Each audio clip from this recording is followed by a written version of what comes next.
into ukuthi, like for example nje mhlawumbe ama-interest rates, yabo, mhlawumbe the different types of ama-balloon payments, yabo, into kanjalo, yabo, because ngifuna ukuthi nazi nibe nolwazi, umuntu azothenga imoto nje usenolwazi, yabo. If there's one thing that I've learned here at Mahindra, ukuthi do not lie to the customer. Don't lie to the customer just because you want to make sales. Be honest with customer. Litshele yonke into customer kuba ukuthi lona liyayidecidela. Because if you lie to the customer, eventually the customer will find out, and then libuye lizokubona selizobhoka, and then usunenkinga, right? And usunenkinga, customer seliya ku social media, seliyokubhesha, selithini. You understand? So ingakho ngithanda ukuthi sike nje nkosami sidikide indaba yemoto, sidikide. Maybe you're planning to buy a car by the end of the year. Maybe you're planning to buy a car now, or maybe your uncle, your brother, your partner, whoever is planning to buy a car. I understand.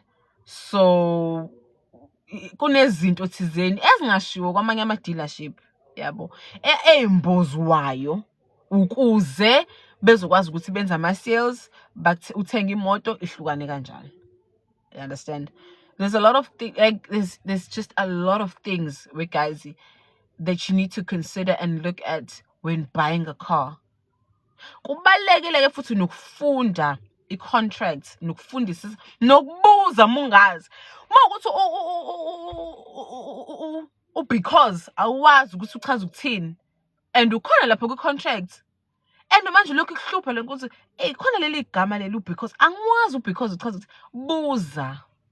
Ungavele nje uthi mhlawumbe into encane usayini because uzogaxela nkosi yami, uzogaxela nje, and it's not gonna be nice.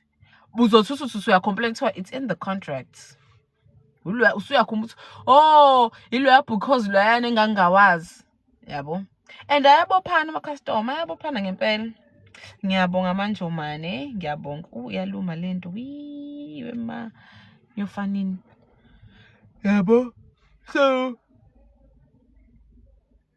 sorry about that, guys. Ngiyazela. As mengingadla nje, niyazi muke wadla. Mina kuyafana kodwa ngidlile, ngihlezi nje ngizoyizamulela nkosi yami. Ngihlezi nje ngizoyizamulela.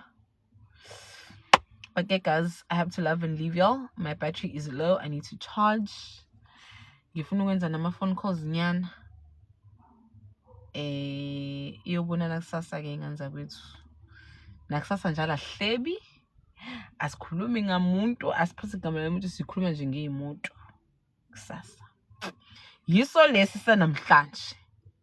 Asihlebi asjanjani ukuthi uma Mkhize ngimbone edlule nomshanele ebusuku kwanjanjani ebechela, omunye ngidlule phephethu uthabane windini. Asihlebi leyo, sikhuluma nje ngeyimoto. Sizoma nje kancane ehlebeni, sizikhulumele nje ngezimoto, unless mhlawumbe bese sikhulumile ke ngeyimoto ke sisoxoxa ke phela ngoba vele inkosi yami ngeke singaxoxa. Understand? But same time, same place tomorrow. Ngiyazithanda. Hawu isiphongo esingaka uma. Ngicela ukubuza yo lashes ama-cluster. I think ama-cluster lawo. I think ama-cluster chom lawo. Ama-cluster. Ngiwenze ku search Ntando lashes. Ngiwenze again. Bye-bye guys. Bye.